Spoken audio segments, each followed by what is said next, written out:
Baik,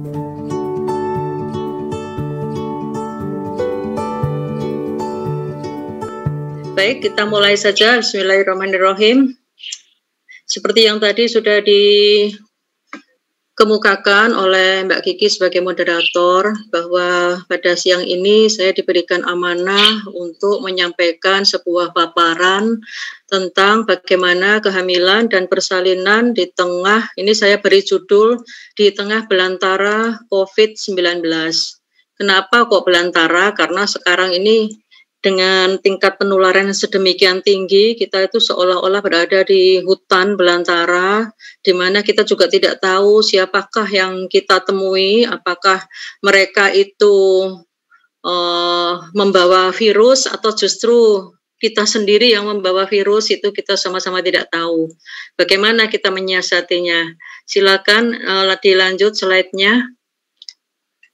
Ya, jadi kalau tentang belum dulu Mbak, yang tadi, yang jadi gambar inilah yang dinamakan virus corona. Ya, kita tahu kenapa dia dinamakan corona. Mungkin slide-nya maju satu lagi. Ya. Kenapa dia dinamakan corona? Karena adanya duri-duri atau spike di seluruh permukaan virus ini yang seperti sebuah kepala mengenakan mahkota. Ya. Itulah yang disebut corona, dan sebetulnya virus ini sudah ada semenjak lama ya, karena coronavirus ini adalah virus yang menyebabkan penyakit flu ya. Tetapi ini jenis baru karena itu dinamakan novel ya. Baru ya, jadi coronavirus jenis baru atau SARS-CoV-2 ya, coronavirus 2 ya, atau yang kita sebut secara mudah di sini sebagai COVID, yaitu coronavirus disease 19 ya, atau COVID-19. Begitu saja untuk mudahnya. Lanjut, saya sedikit kilas balik lini masa dari COVID-19. Kita flashback terlebih dahulu 1 tahun sebelum ini ya, yaitu pada tanggal 31 Desember 2019. Pada saat itu Cina melaporkan adanya kasus pneumonia dengan penyebab yang misterius ya. Mereka belum tahu saat itu apa ini ya, jenis baru. Tetapi dalam waktu yang singkat, hanya dalam waktu 4 hari, ternyata kasusnya langsung melonjak menjadi 44 kasus.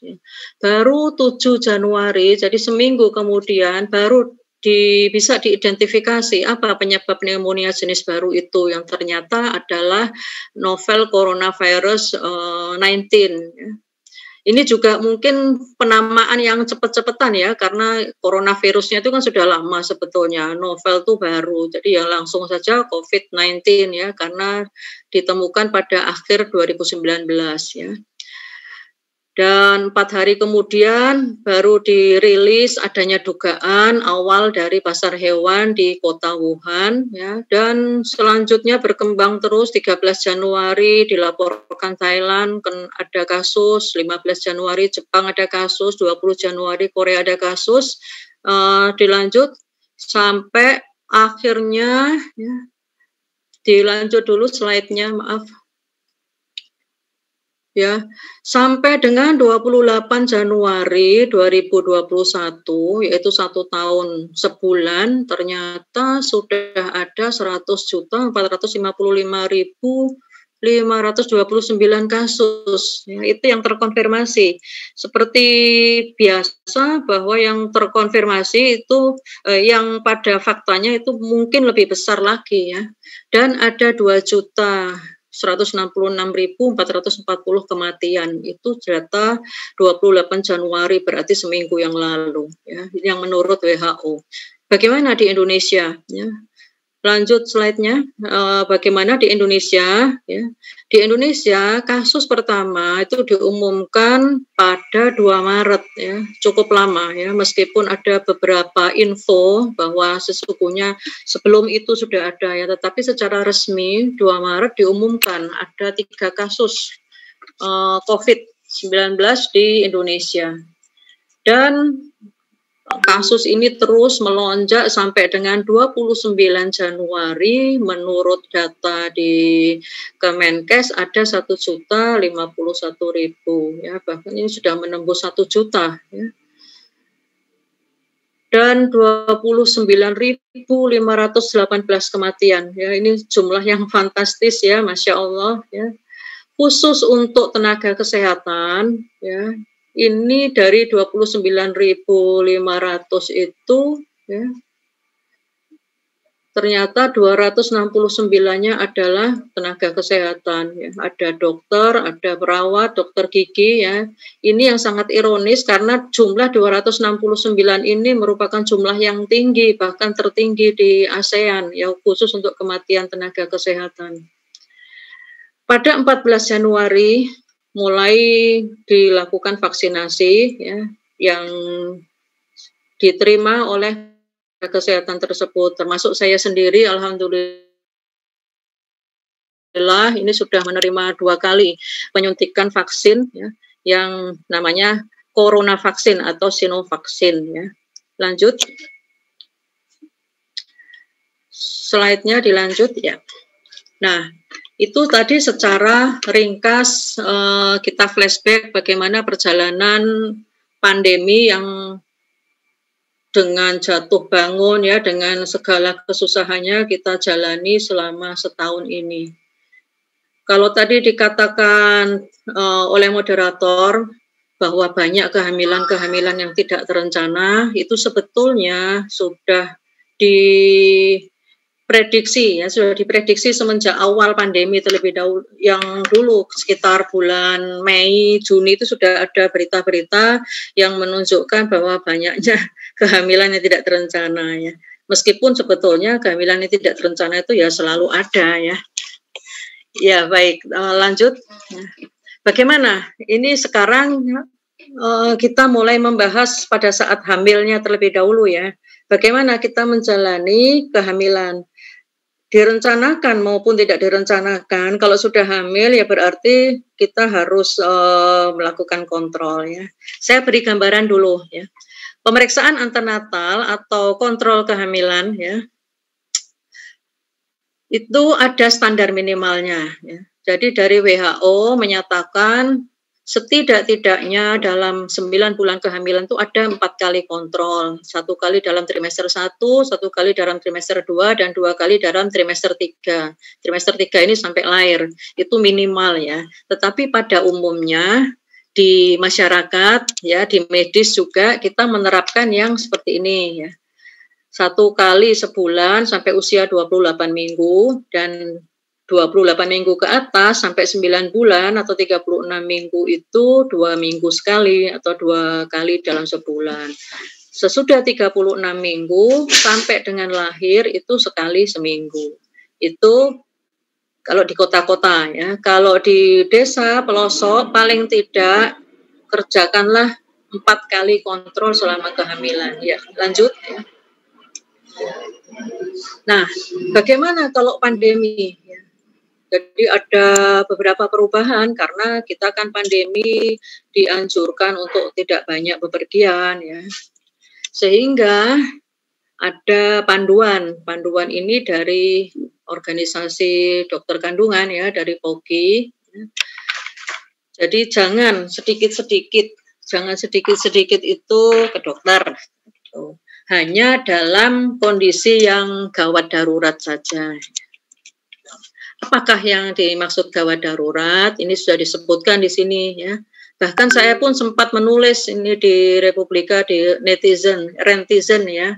Ini muntah-muntah, ini terutama pada trimester 1, di mana pada saat itu mual muntahnya sangat banyak ya. Kalau sampai berlebihan, muntah hebat, nah itu harus datang. Demikian juga kalau ada perdarahan. Di usia berapapun dalam kehamilan, kalau ada perdarahan itu masuk ke kondisi emergensi.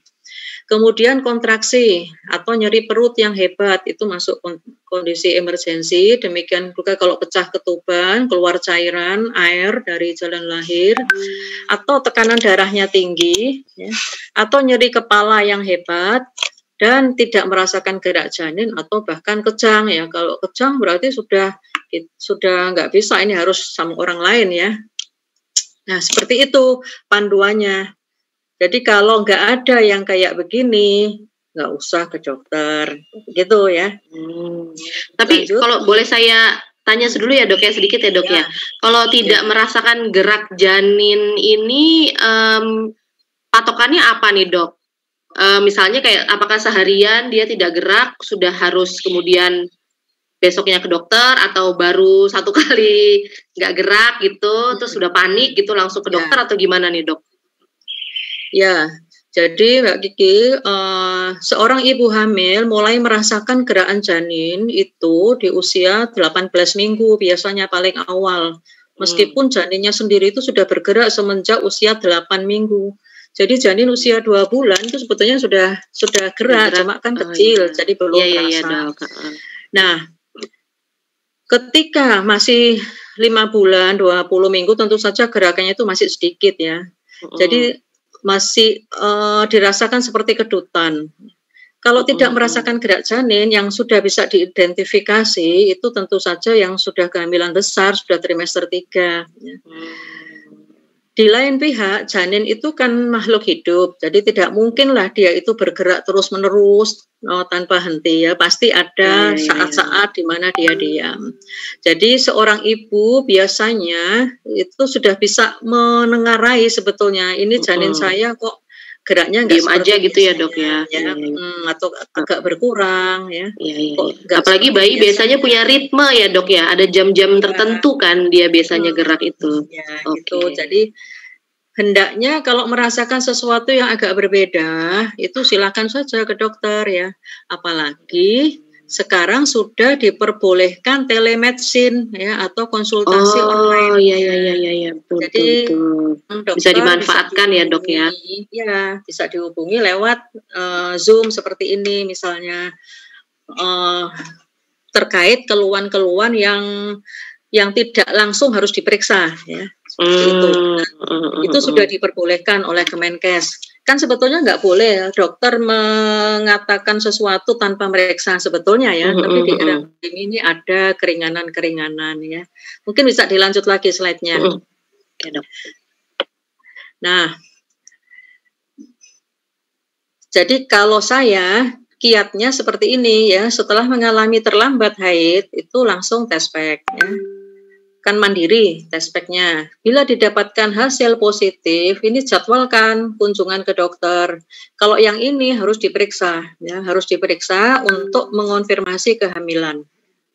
Setelah dipastikan bahwa memang betul hamil dengan ada janinnya dan janinnya itu hidup, ya. Kalau hidup apa tandanya? Berarti ada denyut jantung, ya. Denyut jantung ini sudah bisa dideteksi semenjak usia 6 minggu, ya. Usia 6 minggu itu sudah ada denyut jantungnya ya. Setelah itu baru bisa tenang ya, bisa kontrol 1 bulan. Jadi tetap aja kalau kontrol sebulan tuh saya anjurkan tetap, karena kan sebulan sekali itu bukan sesuatu yang sering ya. Nah, sampai dengan trimester 2, masa yang paling nyaman itu trimester 2, artinya 3 bulan ke atas itu sudah lebih aman ya. Dan lebih nyaman juga untuk si ibu karena rasa mual muntah itu sudah ringan ya. Jadi gerak-gerak juga sudah lebih enak karena perutnya juga belum besar, jadi rasa begah itu enggak terlalu. Jadi trimester 2 sampai dengan usia 7 bulan itu bisa lebih jarang kontrolnya, enggak apa-apa, 2 bulan sekali juga enggak apa-apa ya. Nah, ini yang saya katakan tadi, beberapa rumah sakit ada fasilitas telemedicine atau konsultasi online. Itu bisa dimanfaatkan. Kalau sekedar laporan, bagaimana Bu, gerakan janin bagus Dok, aktif ya, Ibu enggak ada keluhan, enggak ada, sehat-sehat saja. Nah, itu bisa dimanfaatkan. Jadi silahkan. Biasanya ibu-ibu tuh asal ketemu saja dengan dokternya itu sudah ini ya, sudah merasa lega ya. Meskipun tidak sedikit juga yang mengatakan nggak enak kalau nggak ketemu langsung dok, enakan tatap muka, yaitu boleh-boleh saja, tapi ini fasilitas yang memang sudah dibolehkan oleh Kemenkes ya. Lanjut silahkan. Nah, Di samping itu, sebagai seorang ibu hamil menjelang lahiran atau menyusui, tetap kita harus menjalankan 5M ya. 5M ini dulu 3M, sekarang ditambah 2 ya. Jadi masker, jaga jarak, cuci tangan, menjauhi kerumunan, dan mengurangi mobilitas. Ini sebetulnya tidak sulit sebetulnya ya. Meskipun dikaitkan dengan ekonomi ini tidak sulit ya. Karena seperti saya pun juga tidak pakai masker kalau di rumah saja. Di rumah ada orang asing pun ya pakai masker. Ada kunjungan dari siapa tetap pakai masker. Jadi tidak pakai masker hanya pada saat bertemu dengan keluarga serumah, itu saja ya. Terus kemudian 3T. 3T ini meskipun ini adalah tugasnya nakes, tapi masyarakat juga bisa membantu. Jadi artinya pertama tes, tracing, dan treatment ya. Tes itu kalau kita merasa sesuatu yang nggak enak, ya ada nggak enak badan, sakit kepala, sudah mulai batuk-batuk, jangan ragu-ragu untuk tes ya. Karena banyak juga dari kita yang merasa nggak mungkin ya, nggak mungkin ini gitu. Saya kan nggak pernah kemana-mana. Gitu. Sering begitu. Bahkan kalaupun sudah positif pun kan saya nggak pernah kemana-mana, itu selalu nomor 1. Tetapi si ibu lupa, meskipun dia itu tidak kemana-mana, di dalam rumah ada orang yang sering kemana-mana gitu. Misalnya suaminya bekerja, dia kan keluar rumah, masuk keluar rumah ya. Kemudian anak-anak, apalagi kalau anak sudah dewasa ya, mungkin dia punya keperluan-keperluan. Jadi masih ada orang yang tetap keluar rumah meskipun si ibu hamil itu tidak keluar rumah ya. Dibilang tidak keluar rumah sama sekali pun juga enggak, karena kan kadang masih belanja, beli sayur gitu ya. Jadi jangan ragu-ragu, jangan merasa baik-baik saja. Kalau sekarang kecurigaannya memang harus tinggi ya. Kalau dibilang dokter ini parno dikit-dikit COVID, ya memang iya, memang harus begitu ya. Kalau dibilang sedikit-sedikit COVID, ya memang betul ya, karena lebih awal kita tahu, lebih dini kita tahu, treatmentnya itu akan lebih mudah, mencegah jatuh ke dalam gejala yang parah. Kenapa ibu hamil? Memangnya ibu hamil itu parah? Iya betul. Jadi ibu hamil ya itu bisa dikatakan hamil itu komorbid tersendiri. Hamil itu komorbid tersendiri. Oh gitu ya dok ya? Iya, karena terjadi perubahan imunologis. Apalagi kalau ibu hamil itu mempunyai penyakit juga ya. Jadi hipertensi terus hamil. Nah, itu berarti kan double ya. Jadi marilah kita jaga ya, ibu kita, istri kita ya, atau keluarga kita yang hamil dan baru melahirkan itu dengan jalan membantunya untuk melindungi ya. Dan kemudian yang kedua itu tracing. Jadi kalau ada yang positif ya berarti yang teman-teman yang lain ya harus mau dites ya. Itulah yang dinamakan lacak kontak ya. Ya lanjut aja dulu Mbak Kiki. Ya, selain tadi 5M dan 3T ada lagi VDC. Prinsip VDC ini harus kita pegang juga ya. Ventilasi, durasi, dan jarak ya. Apa maksudnya? Jadi VDC ini adalah faktor-faktor yang memudahkan penularan virus ya. Misalnya V ini adalah ventilasi. Kalau kita berada di ruangan tertutup dibandingkan dengan ruangan yang terbuka atau di alam terbuka, itu jauh lebih aman yang di alam terbuka dibandingkan ruangan tertutup. Dan kemudian pertemuan ya, kontak kita dengan orang lain, kontak yang singkat dibandingkan dengan kontak yang erat dan lama ngobrol ya, dalam waktu yang lama nggak ketemu terus ngobrol ya.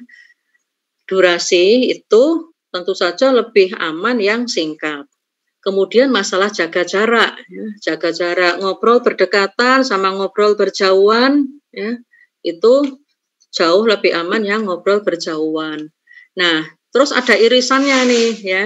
Nah ini irisannya itu kalau kita ketemu sama orang lain, ya, lama dalam ruangan tertutup dan berdekatan. Nah, ini sudah hampir dipastikan akan terjadi penularan.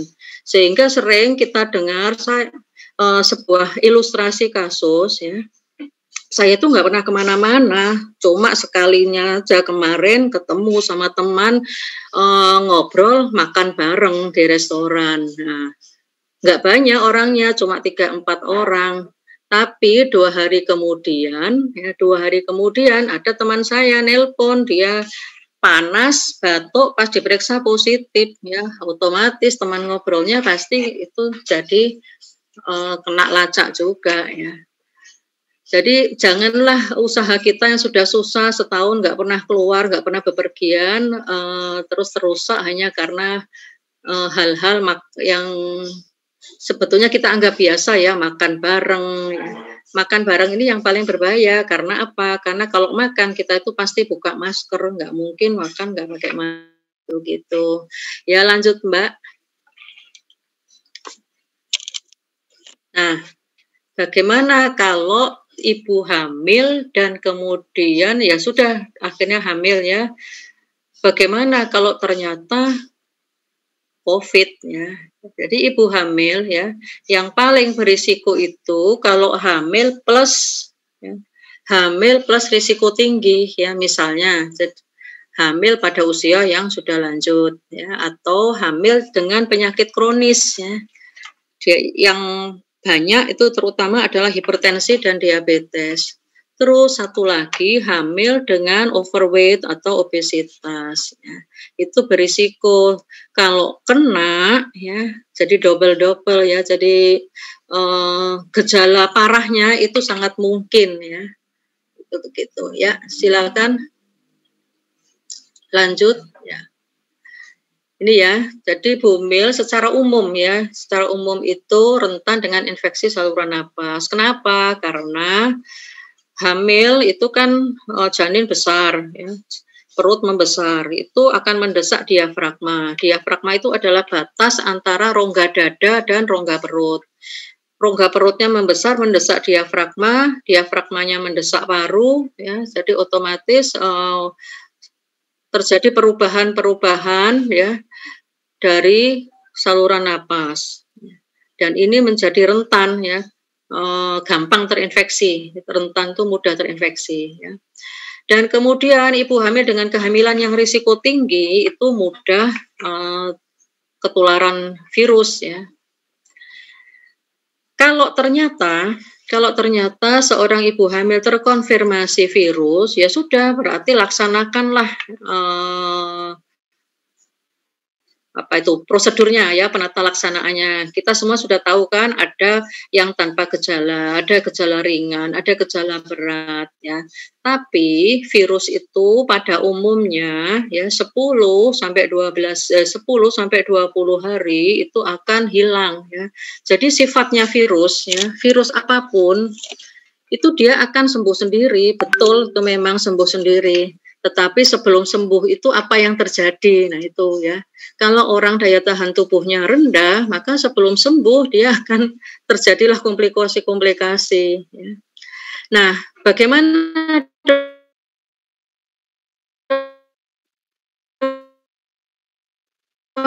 saya sudah positif, punya kontrol, ya, utamakan kesembuhan itu. Ya. Jadi kontrol itu ditunda pun nggak apa-apa ya. Berita gembiranya, gembira dalam tanda kutip ya, tidak ada bukti atau belum ada ya, karena penelitian sampai sekarang masih berjalan ya, bahwa COVID itu bisa menular lewat jalan lahir ya, belum ada buktinya. Dan belum ada bukti juga bahwa COVID itu menyebabkan gangguan di janin. Tapi kalau menyebabkan janin ketularan ada ya, bayi baru lahir didapatkan positif ada. Lanjut ya. Nah, jadi kalau ternyata si ibu hamil ini sudah positif COVID, ya, ini hasil studinya ya, hasil studinya itu pada umumnya lebih parah ya, pada umumnya. Tapi kalau daya tahan tubuh bagus dan dia tidak ada risiko tinggi di kehamilannya, insya Allah sih bisa dia mengatasi ya. Kemungkinan dirawat di rumah sakitnya lebih tinggi dan kemungkinan menggunakan ventilator juga lebih tinggi. Ya. Ini saya ambil juga foto-foto ini dari Pandemic Talks. Ini sebuah kanal yang khusus untuk edukasi ya. Jadi kalau ditanya, aduh kalau gitu gimana? Saya pengen hamil tapi ini kok sudah setahun nggak selesai-selesai nih pandemi ya. Kita lihat apakah hamilnya itu nanti masuk risiko tinggi. Ini seperti yang di ini bulatan biru ini ya, kalau usianya sudah di atas 35, ada obesitas, ada diabetes ya, ada hipertensi, ya udah mohon keikhlasannya untuk ditunda terlebih dahulu kehamilannya demi keselamatan si ibu. Lanjut. Ya, bisa dilanjut, Mbak. Ya. Oh ya, ini bahan bacaan. Ini yang dulu saya sudah pernah nulis ya. Apa yang perlu diketahui itu oleh ibu hamil, silakan nanti dilacak saja, ada di Republika. Lanjut. Nah, setelah 9 bulan atau 40 minggu kehamilan dijalani, ya, tibalah saat melahirkan. Ya. Ini yang ilustrasi percakapan ini sebetulnya ini betul ya, ini kisah nyata. Jadi ada seorang suami itu nanya, Bu dokter, kan sekarang zaman corona, gimana nanti istri saya bisa melahirkan enggak? Ya, namanya hamil ya pasti harus dilahirkan kan, nggak mungkin nggak lahir. Jadi pasti bisa Pak, insya Allah ya, insya Allah nanti kita yang akan mengupayakan kelahiran yang aman ya, yang aman baik untuk istri, untuk tenaga kesehatannya maupun untuk pendamping ya. Nah, ini pertanyaan lagi, bagaimana nanti saya lahiran? Harus dites ya? Iya, betul. Jadi memang harus dites ya. Minimal swab antigen ya. Bersyukurlah, alhamdulillah saat ini sudah tes-tes itu sudah semakin mudah, bahkan sebagiannya itu bebas biaya ya. Nah, pertanyaan lagi, kalau nanti ternyata saya didapatkan positif, harus dioperasi dong, ya? Itu tidak, ya. Indikasi operasi itu sejalan dengan indikasi dari ibu atau janin. Jadi nggak ada indikasi gara-gara COVID, ya. Gara-gara COVID yang seharusnya bisa lahiran normal, ternyata harus operasi, itu tidak ada. Jadi kalau ternyata dioperasi, ya pasti ada indikasi lain yang bisa aja ditanyakan kepada dokternya ya. Itu begitu ya. Lanjut. Nah, bagaimana ini persiapannya? Setiap ibu hamil zaman sekarang pasti sudah tahu tanggal taksiran persalinan, itu pasti ya. Kapan kita lahiran itu insya Allah sudah diketahui, meskipun itu baru berupa ancar-ancar atau rencana ya. Nah, lakukanlah tes PCR itu pada pekan ke-37 ya. Ini PCR ya, yang swab test, tapi yang PCR bukan yang antigen ya, pekan ke-37. Meskipun kita itu tidak tahu sebetulnya akan lahiran pada tanggal berapa, tapi ini untuk persiapan saja karena tes PCR itu perlu waktu untuk mengetahui hasilnya ya. Biasanya bisa berlaku 1 atau 2 pekan ya. Dan catatan tes PCR itu bukan tiket kebal ya. Artinya saya sudah tes berarti aman, bukan. Dia bukan vaksin, beda. Dia hanya berlaku pada saat itu saja sebetulnya ya. Jadi setelah tes PCR pada pekan ke-37 dan kemudian jadi hasilnya negatif, ya terapkan protokol kesehatan yang sangat ketat sampai dengan lahiran nanti ya. Lalu pendampingnya bagaimana? Pendampingnya juga wajib tes ya, karena dia akan mendampingi si ibu dalam kontak erat ya. Ada seorang suami yang nggak mau tes, biar istri saya saja. Nah, itu tidak betul ya. Karena orang tanpa gejala itu sangat banyak sekarang, sekitar 50% pasien COVID itu tanpa gejala. Jadi sama aja nggak ada gejala apapun ya, atau sangat ringan sehingga nggak dianggap. Biasanya seperti itu ya. Penjagaan diri dan protokol kesehatan ketat pada ibu sampai lahir ya, jangan sampai tertular ya. Untuk ini ya perlu kerjasama dengan orang-orang serumah ya. Orang serumahnya juga harus menjaga, jangan sampai menularin si ibu hamil. Bahkan ada salah seorang pasien yang suaminya itu menerapkan peraturan, siapa saja akan menemui istri saya, mohon tes antigen dulu. Nah, itu. Ternyata betul ada salah seorang saudaranya ya, salah seorang saudaranya yang sedianya dia itu akan membantu-bantu nanti kalau istrinya lahiran, ternyata positif ya. Itu begitu ya. Jangan jadi seperti kata dokter agak parno sedikit tuh nggak apa-apa ya dok ya? Paranoid ya memang. Ya kalau dibilang dinyinyirin paranoid, iya memang paranoid ya, harus begitu. Lanjut saja Mbak. Nah, bagaimana nanti lahirannya ya? Kalau lahiran sama caranya ya, caranya sama, cuma sekitarnya yang nggak sama ya. Ini beberapa rumah sakit ya, itu menerapkan yang seperti ini ya. Ini ada semacam bilik atau chamber ya. Ini dan nanti lahiran. Ini adalah penolongnya di sini. Karena apa?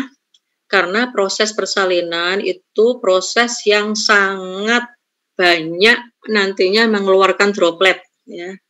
Meskipun si ibu sudah dites PCR negatif, tetapi kan antara PCR sampai dengan lahiran itu ada jeda waktu ya. Jadi untuk kebaikan dan kenyamanan kita semua ya, memang bukan kenyamanan ya, karena ternyata tidak nyaman ya, lahirnya sudah begini harus pakai masker. Bayangkan ya, yang di sekitarnya juga pakai masker, tapi melahirkan pakai masker itu memang benar gak enak ya.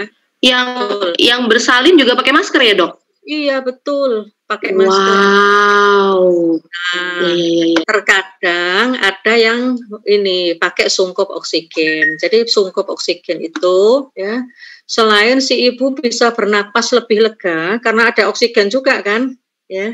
Sekaligus dia berfungsi sebagai masker.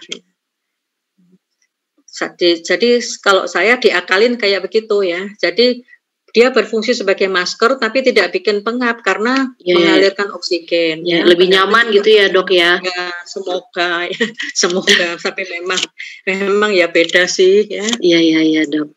Nah tapi bila saat bersalin itu diketahui si ibu itu dalam kondisi positif ya, maka persalinan dilakukan di kamar bersalin isolasi, ya beda lagi ya. Yang ideal bertekanan negatif ya. Artinya tekanan di dalam ruangan ini negatif sehingga udara di dalam ruangan ini itu tidak akan keluar ya, tidak akan keluar lewat pintu gitu, nggak ada gitu ya. Dan ini yang tadi saya sudah katakan, COVID bukan indikasi untuk sesar ya. Indikasi sesar tetap atas indikasi kebidanan ya. Lanjut. Nah, setelah lahiran ini. Setelah lahiran bisa dilanjut slide-nya. Setelah lahiran ini dilanjutkan dengan menyusui ya. Jadi ibu ini alhamdulillahnya ibu masih boleh menyusui ya, selama dia mungkin ya. Kalau ibunya sudah nyesek banget tentu saja tidak bisa. Tapi kalau ibu gejala ringan meskipun dia COVID-nya positif boleh menyusui ya. Tetapi dengan menggunakan masker dan jangan cium-cium bayi ya. Jadi sebelum menyusui cuci tangan, kemudian menyusu. Sesudah itu bayinya diserahkan ke orang lain, jadi tidak rawat gabung ya. Boleh menyusui tetapi tidak rawat gabung. Dan belum ada bukti bahwa COVID itu bisa menular lewat ASI. Ya, belum ada. Ya. Adapun bila ibu ini bergejala sedang sampai berat yang tidak memungkinkan menyusui atau batuk-batuk terus ya, lemes. Biasanya COVID itu begitu kalau sedang akut ya, lemes, batuk ya. Maka bisa donor ASI ya, bisa donor ASI.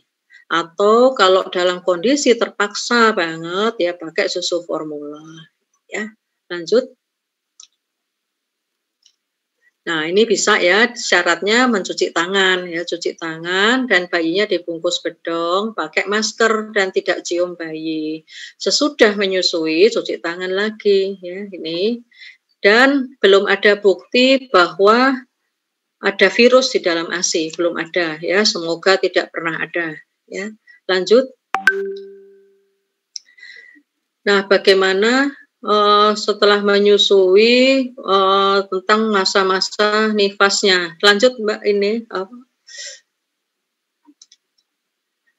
isolasi mandiri ya. Jadi ibu yang positif itu isolasi mandiri, itu sama dengan isolasi mandiri pada umumnya. Ya, lanjut. Ini bisa dibaca di lain ini. Lanjut saja. Isolasi mandiri itu dimungkinkan dengan ibu yang gejala ringan ya atau tanpa gejala ya. Sebetulnya sama isolasi mandiri itu aktivitas bebas, cuma jangan berinteraksi dengan keluarga ya. Yang paling ideal kalau ada rumah 2 lantai, nah yang isolasi di atas, yang negatif anggota keluarga lain di bawah, itu ideal ya. Isolasi mandiri berarti tidak berinteraksi secara langsung ya. Jangan hanya tidurnya yang pisah ya, karena ada isolasi mandiri cuma pisah kamar tetapi pada saat makan di meja makan yang sama ya. Itu jangan ya. Karena makan itu rawan, makan itu buka masker ya. Jadi kegiatan semua itu dilakukan secara terpisah ya, termasuk kamar mandi. Tetapi kalau tidak ada kamar mandi, boleh pakai kamar mandi yang bersama, asalkan yang sakit, yang COVID-nya positif, mandinya terakhir. Sehingga setelah dia mandi, kamar mandinya bisa dilakukan pembersihan dengan desinfektan. Seperti itu. Kalau ada kamar mandi terpisah, itu lebih bagus lagi. Memang secara protapnya dari Kemenkes masih membolehkan bahkan kalau ternyata kamarnya cuma 1, boleh tidur bareng asalkan tempat tidurnya beda dan berjarak 1 meter ya. Tetapi dalam prakteknya hal itu tidak mungkin ya. Yang ada satu keluarga positif semua. Itu yang namanya klaster keluarga ya. Seperti itu. Lanjut. Ya, ini lanjut saja. Ini sudah ya. Nah, ini juga sudah ya. Tetap ya, hamil dan menyusui tetap harus terapkan 5M tadi ya. Ya, lanjut. Nah, ini ya. Kemudian nifas selesai, hubungan intim ya. Nah, ini secara fikih kan boleh ya. Secara nifas selesai, pada umumnya rata-rata 40 hari tetapi bisa kurang ya. Nah, COVID-19 itu adalah penyakit yang bukan merupakan penyakit PMS ya, bukan penyakit yang ditularkan melalui hubungan seksual ya. Jadi dia menular lewat saluran napas ya. Jadi sebetulnya boleh-boleh saja, tapi masalahnya bagaimana bila salah satu pasangan masih menjalani isolasi mandiri, berarti salah satu pasangan positif ya, itu bagaimana? Pertanyaan. Nanti insya Allah dijawab. Bagaimana juga kalau sama-sama positif? Nah, gimana ini dok ya? Toh sama-sama positif ya? Itu pertanyaan ya. Lanjut. Nah, ya. Kalau salah satu positif ya secara logika aja ya, nggak boleh ya. Kan apalagi isolasi mandiri. Ya, apalagi isolasi tidak menular, tetapi bagaimana kita bisa menjamin ya? Karena kan kontak erat nih jatuhnya, kontak erat ya. Jadi daripada mikirin itu lebih baik fokus kepada pemulihan dan penyembuhan. Karena sebetulnya kalau kita itu disiplin 10 hari untuk orang tanpa gejala, 10 hari isolasi itu sudah diperbolehkan aktivitas ya. Tapi kalau bergejala harus ditambah dengan 3 hari bebas gejala ya. Kalau di hari ke-10 masih ada gejala belum selesai, harus ada 3 hari bebas gejala, nggak ngerasa apapun, badan bugar, fit ya. 3 hari bebas ya. Jadi lebih baik fokus di situ. Lebih baik fokus di peningkatan kesehatan sehingga tubuh kita itu bisa harusnya ya. Lanjut. Nah, ini juga kalau sama-sama positif gimana dong ya? Buat apa? Terus sabar nggak sih dok kalau kayak gini nih dok? Iya, ini boleh ya. Akhirnya ya udah deh daripada ya sama-sama positif ini ya. Tapi ya dilihatlah ya, dilihat. Namanya gejala belum tentu yang satu gejalanya ringan, mungkin yang satu gejalanya sedang, yaitu jangan dipaksakan ya. Jadi kita itu harus lihat-lihat ya. Dan ini syaratnya kedua belah pihak harus sehat benar-benar tanpa keluhan ya. Lanjut. Nah, ini juga tulisan saya ya, sehubungan ini kita lihat tanggalnya mungkin sudah lama, ini Juni ya, Juni 2020. Ini juga yang prediksi ini juga Agustus 2020 ya. Jadi memang sudah lama itu diprediksi. Bagaimana kita mengatur kehamilan ya, lanjut.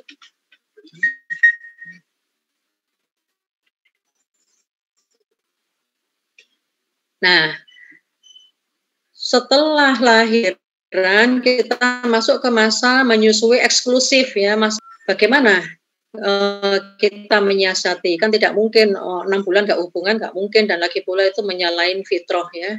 Ini ada 8, 1, 2, 3, 4, 5, 6, yaitu 8 macam cara yang bisa diterapkan, yang dimana cara-cara ini syaratnya adalah tidak mengurangi produksi ASI. Jadi ini sudah pilihan, ini bisa tinggal milih aja ya.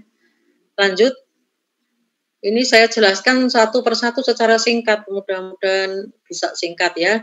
Ini yang pertama adalah metode amenorrhea laktasi, yaitu cara nggak pakai apapun ya, kita memanfaatkan ASI eksklusif ya. Jadi syaratnya ibu ini harus menyusui eksklusif, nggak dikasih makanan ataupun minuman lain, hanya ASI saja ya, dan belum haid. Ya, kalau dua syarat ini terpenuhi, insya Allah masih aman, ya.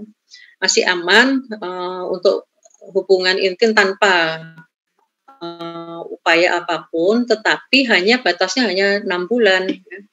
Karena setelah 6 bulan selesai masa ASI eksklusifnya, jadi sudah nggak aman lagi. Ya, lanjut.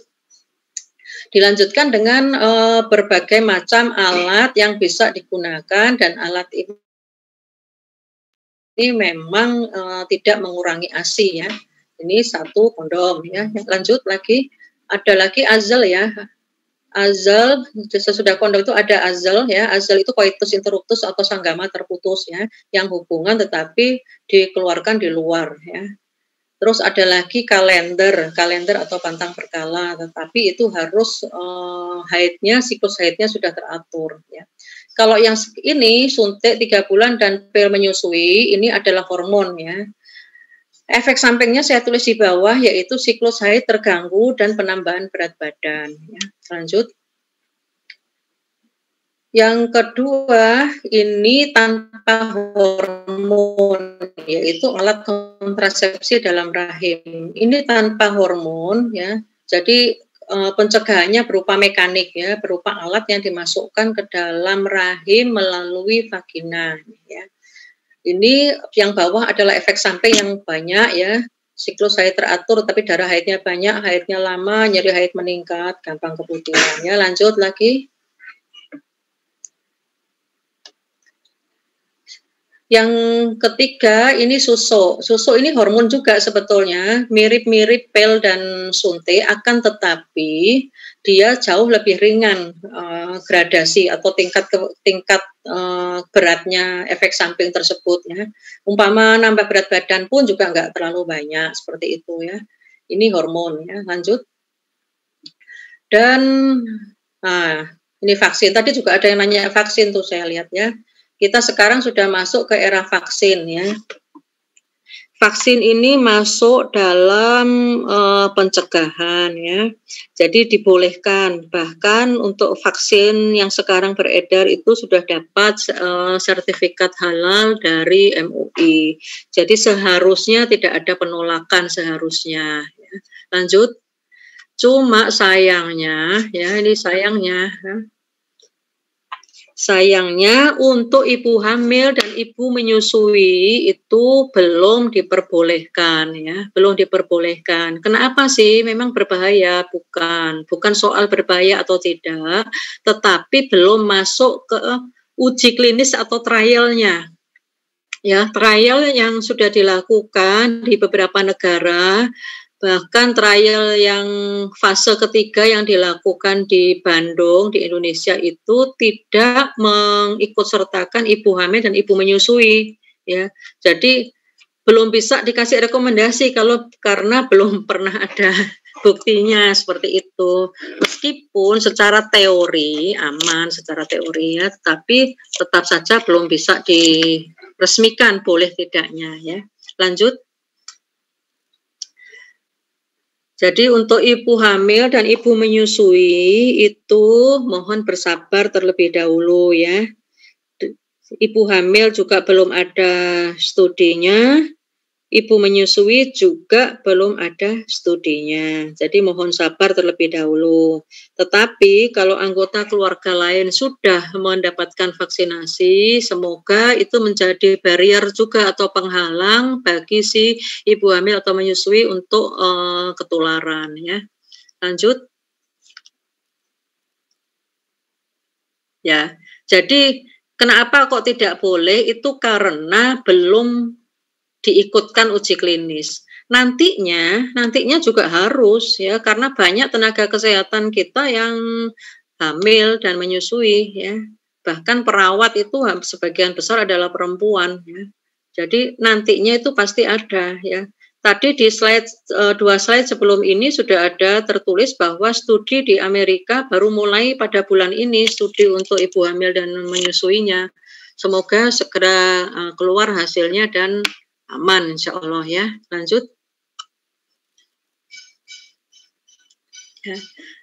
Nah, kalau yang ini saya dapatkan kemarin dari webinar dengan Persatuan Obstetrik Ginekologi ya. Jadi ini sebetulnya ini opsi ya, opsi. Kalau ternyata yang bersangkutan misalnya nakes ya yang merawat COVID dan ternyata dia menyusui ya, itu kalau menurut saya risiko kan lebih besar daripada dia risiko tidak divaksin itu lebih besar daripada risiko divaksin ya.